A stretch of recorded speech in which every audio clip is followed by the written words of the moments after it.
आज जिस मूवी की स्टोरी मैं सुनाऊंगा वो मेरी टॉप लिस्ट में आती है। इस कहानी में हर मिनट पर सस्पेंस है। इतनी इंटरेस्टिंग मूवी एक बार शुरू कर दी तो एंड तक मन नहीं हटेगा। कहानी के शुरुआत में हमें एक घर को दिखाया जाता है। उस घर के अंदर पुलिस पहुंचती है क्योंकि वहां एक बहुत ही तगड़ा क्राइम हुआ था।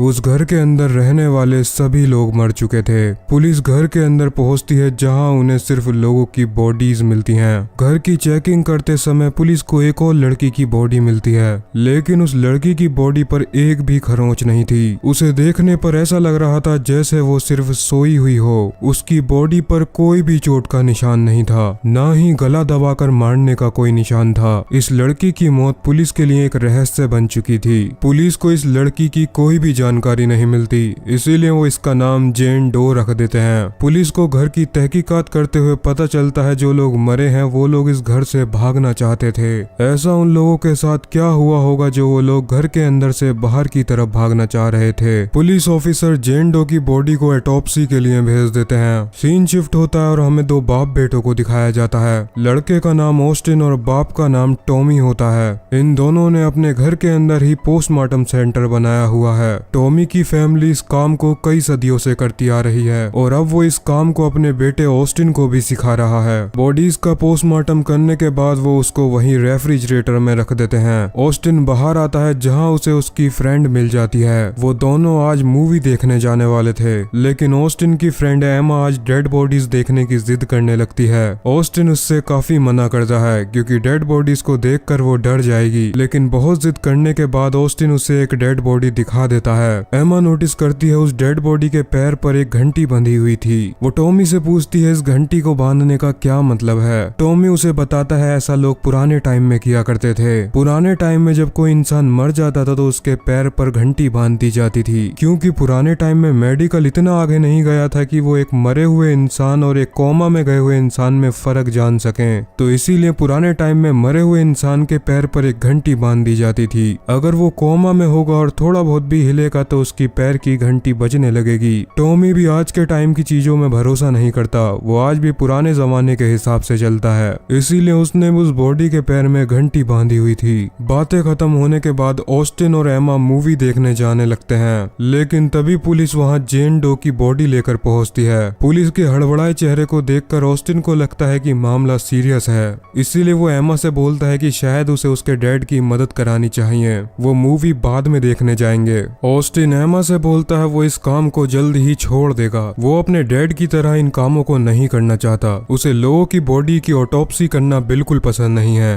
अब ऑस्टिन एमा को वहां से भेजकर नीचे अपने डैड के पास चला जाता है। वो दोनों जेन डो का पोस्टमार्टम करने लगते हैं। पोस्टमार्टम करते हुए उन्हें जेन डो की बॉडी पर एक भी निशान, एक भी छूने तक का निशान भी नहीं मिलता। वो दोनों भी चौंक गए थे क्योंकि ना तो जेन डो जहर खाने से मरी थी और उसकी बॉडी पर एक भी खरोंच का निशान नहीं था। लेकिन जब टॉम उसकी कलाई चेक करता है तो उसकी कलाई की हड्डियां टूटी हुई थी। उसकी दोनों कलाई की हड्डियां टूटी हुई थी। फिर वो उसके पैर के टखनों की हड्डी चेक करता है और पैर के टखनों की भी हड्डियां टूटी हुई थी। लेकिन कमाल की बात, उसकी हड्डी टूटा होने के बाद भी ना तो उसके कोई निशान था और ना ही पैर और हाथ सूजे हुए थे। अगर किसी इंसान की हड्डी टूटती है तो उसकी वो जगह सूज जाती है, लेकिन जेन डो के केस में ऐसा लग रहा था जैसे उसकी हड्डी किसी ने बॉडी के अंदर से तोड़ी हो। ऑस्टिन जेन डो का मुंह खोलता है। उसके मुंह के अंदर उसकी जीभ कटी हुई थी, लेकिन एक और कमाल की बात, उसकी जीभ किसी और ने नहीं काटी थी, बल्कि उसने अपनी जीभ को खुद अपने दांतों से काटा था। साथ ही में जेन डो का एक दांत भी टूटा हुआ था।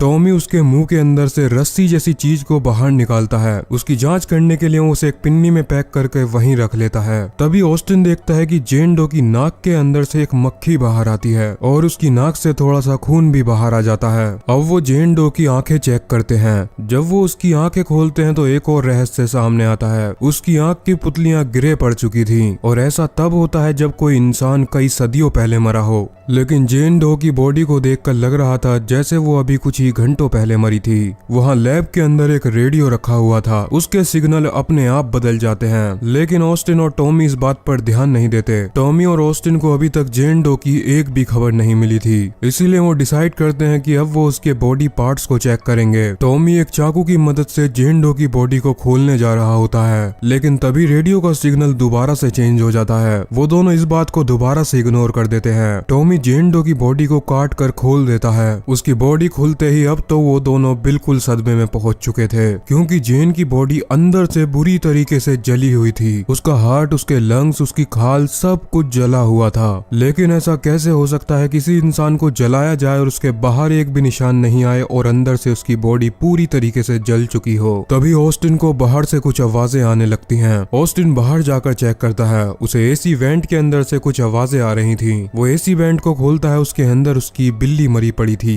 लेकिन टॉमी और ऑस्टिन को अभी भी ये सब नॉर्मल लगता है। टॉमी जेन डो की बॉडी की दोबारा से चेकिंग करने लगता है, जहाँ उसे उसकी बॉडी के अंदर एक फूल मिलता है। उस फूल की जांच करते समय उन्हें पता चलता है ये फूल किसी भी इंसान को पैरालाइज कर सकता है। लेकिन इस फूल का मिलना बहुत ज्यादा रेयर है। ये कई सदियों पहले नॉर्थ साइड में पाया जाता था और आज के समय में इसका मिलना लगभग नामुमकिन है। टॉमी अब उसकी बॉडी के और अंदर तक काटता है, जहाँ उसे उसकी बॉडी के अंदर से एक छोटे से कपड़े का टुकड़ा मिलता है। उस कपड़े के टुकड़े को खोलने पर उन्हें उसके अंदर जेन का वो टूटा हुआ दांत भी मिल जाता है। उस कपड़े पर एक अजीब सा साइन बना हुआ था और कुछ वर्ड्स भी लिखे हुए थे जो कि रोमन भाषा में थे। उन लोगों के इर्द गिर्द अजीब अजीब सी घटनाएं घटने लगती हैं, जैसे बार बार रेडियो का चैनल बदलना। इन सब चीजों से ऑस्टिन को वहाँ रहना सही नहीं लगता। वो अपने डैड से बोलता है कि वो लोग उसकी बॉडी की ऑटोप्सी कल सुबह करेंगे। लेकिन तभी टॉमी को जेन की स्किन पर अंदर से कुछ लिखा हुआ मिलता है। वो उसकी खाल को चीरता है तो उसे वही सिंबल बने हुए मिलते हैं जो उस कपड़े पर बने हुए थे। अब तो टॉमी भी समझ चुका था ये केस गड़बड़ है। किसी की बॉडी के अंदर कोई इंसान कैसे लिख सकता है। इससे पहले कि वो जेन डो की और जानकारी कर पाते तभी वहाँ की लाइट फूट जाती है। ऑस्टिन टॉर्च निकालता है और देखता है वहाँ रखी रेफ्रिजरेटर के अंदर सारी बॉडीज गायब हो चुकी थी। टॉमी अपने बेटे को वहाँ से जल्दी ही बाहर निकलने के लिए बोलता है, इसीलिए वो दोनों बाहर की ओर जाने लगते हैं। लेकिन जब वो लिफ्ट को चालू करते हैं तो लिफ्ट बंद हो चुकी थी, क्योंकि उनकी लैब अंडरग्राउंड थी और उनका घर ऊपर की साइड था। वो लोग सीढ़ियों का इस्तेमाल करके ऊपर का दरवाजे को खोलने की कोशिश करते हैं, लेकिन ऊपर का दरवाजा भी पेड़ टूटकर गिरने की वजह से जाम हो चुका था। वो दोनों भागकर अपने ऑफिस में जाते हैं और वहाँ का गेट लॉक कर लेते हैं। टॉमी पुलिस को कॉल करता है, लेकिन पुलिस को भी कॉल नहीं लगती। अचानक से उन्हें बाहर से कुछ आवाज सुनाई देती है। ये आवाज घंटी के बजने की थी, लेकिन घंटी तो सिर्फ बॉडीज के पैर में बंधी हुई थी। तभी टॉमी को कोई पकड़कर अपने साथ खींच कर ले जाता है। ऑस्टिन उसका पीछा करता है और उसे बचाता है। ऑस्टिन अपने डैड से बोलता है ये सब जेन डो की बॉडी की वजह से हो रहा है, क्योंकि वो लोग जब भी उसकी बॉडी का पोस्टमार्टम करने जा रहे थे तो जेन डो उन्हें रोकने की कोशिश कर रही थी, कभी रेडियो का चैनल बदल के तो कभी लाइट्स को बुझाकर। और ऑस्टिन को लगता है जेन डो की बॉडी के ऊपर कई सदियों पहले कोई रिचुअल किया गया था, क्योंकि उसकी बॉडी पर जो भी सिंबल बने हुए हैं वो पहले के टाइम की चुड़ैलें बनाया करती थी। अब वो दोनों वापस उसी रूम में जाते हैं, लेकिन तभी उस रूम का गेट अपने आप लॉक हो जाता है। ऑस्टिन उस गेट को खोलने के लिए कुल्हाड़ी से तोड़ने लगता है, लेकिन तभी वो नोटिस करता है बाहर एक बॉडी खड़ी हुई थी। ये वही बॉडी है जिसका आज सुबह इन लोगों ने पोस्टमार्टम किया था। टॉमी डिसाइड करता है इस सब को खत्म करने के लिए उन्हें जेन डो की बॉडी को जलाना होगा।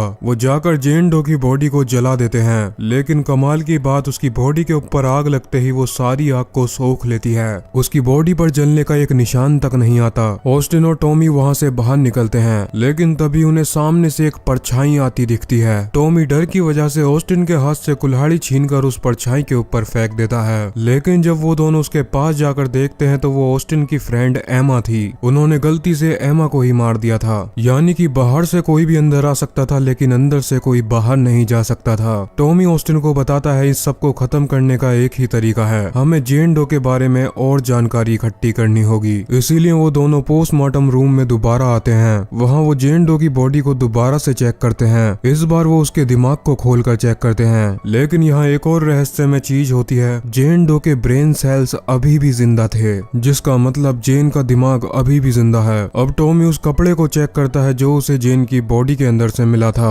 उस कपड़े को ध्यान से चेक करने पर उन्हें लिविक्टस 20 लिखा हुआ मिलता है। दरअसल में लिविक्टस 20 एक बाइबल का चैप्टर है। वो जब बाइबल के उस चैप्टर को पढ़ते हैं तो उन्हें पता चलता है 16वीं सेंचुरी में कुछ मासूम लड़कियों को विच समझकर मार दिया जाता था। पुराने टाइम में चुड़ैलों की बहुत प्रथा चलती थी, इसीलिए इस चक्कर में कुछ मासूम लड़की भी मारी जाती थी। जो लोग उन लड़कियों को मारते थे वो पहले उनके ऊपर अजीब तरीके के रीति रिवाज करते थे। टॉमी बताता है जेन डो के साथ भी 16वीं सेंचुरी में कुछ ऐसा ही हुआ होगा। वो भी एक मासूम लड़की होगी, लेकिन उसके ऊपर भी रीति रिवाज करके उसे मार दिया गया होगा। लेकिन जेन डो फिर भी नहीं मरी, बल्कि उल्टा वो एक खुद विच बन चुकी है। जब उन लोगों ने उसकी बॉडी को चीरा, उसके दिल को बाहर निकाला, उसके सर को खोला। जेन डो जिंदा थी और उसे दर्द हो रहा था, इसीलिए अब वो यही दर्द ऑस्टिन और टॉमी को देना चाहती है। तभी उन्हें बाहर से आवाजें आती हैं। आज तक उन्होंने जितनी भी डेड बॉडीज का पोस्टमार्टम किया था सभी बाहर से अंदर की ओर आने लगती हैं। टॉमी जेन की आंखों में देखकर बोलता है, तुम्हें जो भी करना है तुम मेरे साथ कर लो और मेरे बेटे को यहाँ से जाने दो। ऐसा बोलते ही टॉमी के हाथ की कलाइयां टूट जाती हैं, जिस तरीके से जेन डो की टूटी हुई थी, और तभी पैर के टखनों की हड्डियां भी टूट जाती हैं। टॉमी के शरीर के अंदर आग लग जाती है, उसकी बॉडी अंदर से जल रही थी। इस दौरान जेन डो की बॉडी भी अपने आप हील हो रही थी, वो वापस ठीक हो रही थी। अब तो उसकी आंखें भी काली हो चुकी थी, वहीं टॉमी की आंखें ब्राउन पड़ चुकी थी। उसकी बॉडी की हालत ऐसी हो चुकी थी जैसे जेन डो की थी। टॉमी से दर्द बर्दाश्त नहीं होता, इसीलिए वो अपने बेटे से उसको मारने के लिए बोलता है। ऑस्टिन ना चाहते हुए भी अपने डैड को मार डालता है। ऑस्टिन को बाहर से कुछ आवाजें आती हैं, वो भागकर बाहर की ओर जाता है, चिल्लाकर मदद मांगने लगता है, लेकिन उसकी आवाज बाहर तक नहीं जाती। ऑस्टिन को पीछे से भी आवाज आती है, वो पीछे मुड़कर देखता है, पीछे उसका डैड टॉमी खड़ा हुआ था। उसे देखकर वो बहुत ज्यादा डर जाता है। ऑस्टिन का पैर फिसलता है और वो नीचे गिरता है। ऑस्टिन का सर जमीन पर लगता है और वो भी मर जाता है। सुबह होने पर पुलिस अपनी टीम के साथ वहाँ पहुँचता है। वो जब अंदर जाते हैं तो वहाँ सिर्फ उन्हें बॉडीज मिलती हैं, और ऐसा ही पिछले घर में भी हुआ था, जहाँ से लोग घर के अंदर से बाहर भागने की कोशिश कर रहे थे। ऐसे ही ऑस्टिन और उसके डैड भी बाहर भागने की कोशिश कर रहे थे, और वहीं जेन डो की बॉडी दोबारा से बिल्कुल फ्रेश हो चुकी थी। उसके ऊपर एक भी खरोच का निशान नहीं था, जैसे कि पुलिस को पिछली बार जेन की बॉडी उस घर के अंदर से मिली थी, यानी कि उन सभी के साथ भी ये सब जेन नहीं किया था। अब पुलिस जेन की बॉडी को दूसरी जगह पोस्टमार्टम के लिए भेज देती है। हमें दिखाया जाता है जेन की बॉडी एक एम्बुलेंस के अंदर थी और जेन की पैरों की उंगलियां हिल रही थी, यानी कि वो अभी भी जिंदा है और वो एक चुड़ैल है। इसी के साथ यहीं पर ये मूवी खत्म हो जाती है। अगर आपको हमारी एक्सप्लेनेशन अच्छी लगी हो तो आप इस वीडियो को लाइक कर सकते हो, और ऐसी ही और एक्सप्लेनेशन के लिए हमारे चैनल को सब्सक्राइब